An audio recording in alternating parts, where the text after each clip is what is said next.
CAG या यूं कहें भारत नियंत्रक एवं महालेखा परीक्षक ने मध्य प्रदेश सरकार को लेकर एक रिपोर्ट जारी की है।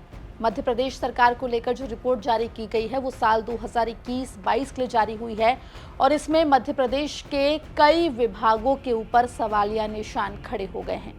आपको बता दें कि सीएजी की रिपोर्ट में कई सारी खामियां पाई गई है, कई सारे डिपार्टमेंट्स में अनियमितता भी पाई गई है। पूरा मामला क्या है आपको विस्तार से हम इस रिपोर्ट में बताएंगे।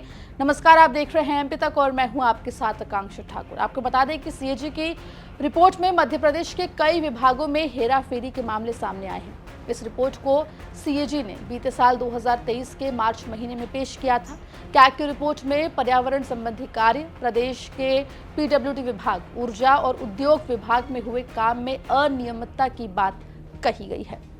आपको बता दें कि सीएजी की रिपोर्ट वित्तीय वर्ष 2021-22 के लिए जारी की गई है और इसके मुताबिक कई कामों को करने में गलत फैसले लिए गए हैं। कोयले के कम उत्पादन और रॉयल्टी वसूली में कमी की गई है। इससे सरकार को 1400 करोड़ रुपए का नुकसान हुआ है। इतना ही नहीं, रिपोर्ट में यह भी कहा गया है कि इंजीनियर्स ने सड़क की गुणवत्ता को लेकर पीडब्ल्यूडी में गलत रिपोर्ट पेश की गई है। ये भी कहा गया है कि सड़क निर्माण में शामिल ठेकेदारों को समय पर भुगतान करने के नियमों का पालन नहीं किया गया है और इसकी वजह से प्रदेश के राजकोष पर अतिरिक्त वित्तीय भार पड़ा है। सड़कों के चयन में अनियमितता बरती गई है। सड़क निर्माण के दौरान जरूरी स्पेसिफिकेशंस और नियमावली का पालन नहीं किया गया और सड़क निर्माण की निगरानी तय मानदंडों के मुताबिक नहीं हुई है। इतना ही नहीं, संबंधित जिम्मेदार लोगों ने कागजों में इसका गलत तरीके से लोक निर्माण विभाग के सामने इसको पेश किया है। इतना ही नहीं, कैंपा निधि में भी गलत रिपोर्ट पेश की गई। आपको बता दें कि कैग रिपोर्ट में वन विभाग में भी बड़े घोटाले की बात कही गई है। इस रिपोर्ट में कहा गया है कि जंगलों की स्थिति में सुधार के लिए कैंपा फंड में भी बड़े स्तर पर गड़बड़ी की गई है। रिपोर्ट में इसकी वजह बताते हुए ये कहा गया है कि कैंपा निधि से जिन प्रोडक्ट्स पर काम किया गया उसमें भारी विसंगतियां पाई गई है, जिसकी वजह से पौधारोपण के काम में देरी हुई।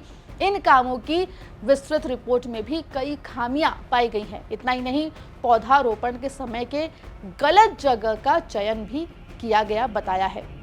वहीं एक और विभाग पीएचई में गलत ढंग से ठेकेदारों को फायदा पहुंचाया गया है, ऐसे भी आरोप इस रिपोर्ट में लगे हैं। आपको बता दें कि संबंधितों ने अनुचित और अपात्र गतिविधियों पर फंड का पैसा खर्च किया है, ऐसा रिपोर्ट में कहा गया। इतना ही नहीं, विभाग की पूरी निगरानी में ढिलाई बरती गई है, जिसका खामियाजा ये रहा कि कैंपा निधि के फंड को संदिग्ध जगहों पर खर्च किए जाने की बात इस रिपोर्ट में की गई है। इसके साथ ही रखरखाव और खरीद फरोख्त में भी कई खामियां पाई गई हैं और साथ ही वन विभाग ने गलत तरीके से अपात्र गतिविधियों में 50 करोड़ रुपए से भी अधिक की राशि को खर्च किया गया है, ऐसा इस रिपोर्ट में कहा गया है। वहीं पीएचई में फर्जी सिक्योरिटी डिपॉजिट से ठेकेदारों को अवैध ढंग से फायदा पहुंचाया गया है, ये भी इस रिपोर्ट में कहा गया है। फिलहाल कैग की रिपोर्ट जो कि साल 2023 में जारी की गई थी, साल 2021-22 का इसमें विवरण है। कई सारे सवाल ये कहीं ना कहीं शिवराज सरकार के कार्यकाल के दौरान के बताए गए हैं। देखना होगा कि क्या मोहन सरकार इस सीएजी रिपोर्ट के आने के बाद कोई एक्शन लेती है। अगर एक्शन लेगी तो क्या एक्शन लेगी, आपको हम सबसे पहले बताएंगे। रिपोर्ट कैसी लगी कमेंट सेक्शन में जरूर बताएं और मध्य प्रदेश से जुड़ी तमाम खबरों के लिए बने रहिए एमपी तक के साथ।